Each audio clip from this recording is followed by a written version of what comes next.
All right, so in this video, we're going to get into the matrix here. All right, so this is this whole area right here. And the way that this works, and we've demonstrated it with giving examples of the envelopes and the LFOs here.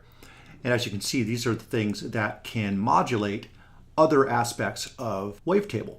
And the way that we can add parameters to this Wavetable is just by simply clicking on something. For example, if I come up here to the effect here, if I were to turn this on and come over here to the effect percentage, as you can see down here, now that is a parameter that can be controlled by one of these modulators. And obviously we got to choose an FM parameter here.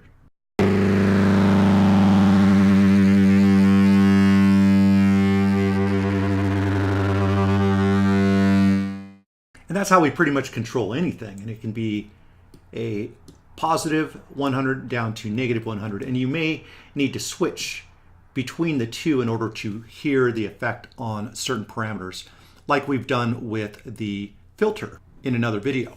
So since we have discussed this part of the matrix, what I wanted to do is just demonstrate some of these functions here. And these are the MIDI functions. For example, this here, velocity, we can control different aspects of the wavetable by how hard we hit a key on the keyboard, okay? So for example, we can affect the filter just by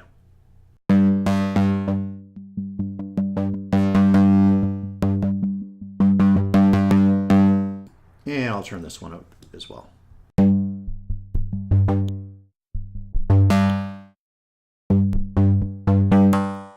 Turn that down again.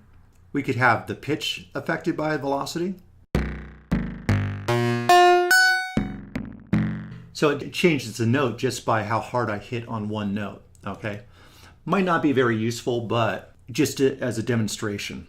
Here with note, this here we can affect, for example, any parameter by whether we're hitting a low note to a high note. So the higher the note, the more the effect if we go in a positive direction. And it's the opposite if we go in a low direction. So this would be the high note has the least effect and the low note has the most effect.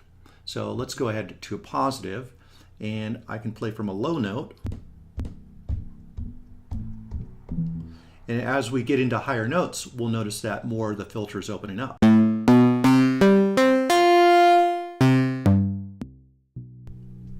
And so forth. This here, this can control the pitch bend amount. Obviously the pitch bend is controlling the pitch here, and we can set the parameters to control how wide that pitch bend is. Right now it's so 25 is an octave, 50 would be 2 octaves.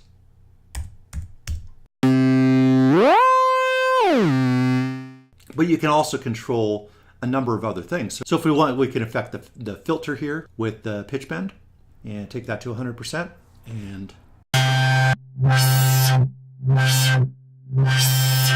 so the pitch bend can control many things by using this matrix.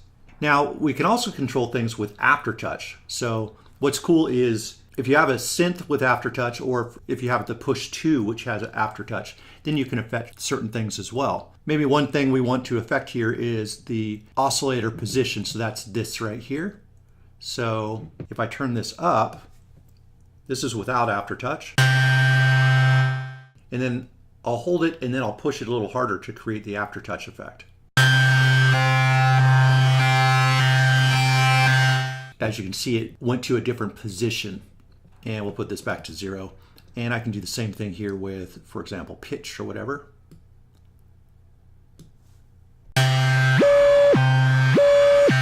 So as you can see, you can get really creative with what the matrix can do. And finally, you have modulation. And a lot of synths have a modulation wheel of some sort. With the push 2, I also have a modulation, which basically uses the same thing as the pitch bend. I just am able to shift from pitch bend to modulation, and it essentially does the same thing that I would be able to do with the pitch bend. Now down here is a global amount, so we can shift all the parameters with this one feature here, and we can obviously change the amount of effect from 0 to 200. So at 0, it doesn't affect anything.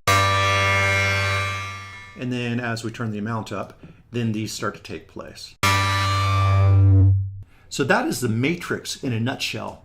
And once again, you can get as creative as you want. Pretty much anything that you can click on in the wavetable, you can assign over here to any of these, the amp, envelope 2, envelope 3, LFO1 or LFO2. And of course, we can assign how hard a note is hit, the note that's played, whether it's low, mid, or high note, pitch bend, aftertouch, and modulation. All of that can work all at the same time to make this synth just a real beast in creative ability. So I hope this course has helped you understand how powerful this synth can be and what it's capable of. And I'm sure as you explore this yourself that you will find things that I haven't even tapped into in this training. So I encourage you, after going through this course, to figure out how things work. Just get experimental and see what comes out of this. I hope that it opens creative possibilities for you. Take care, guys.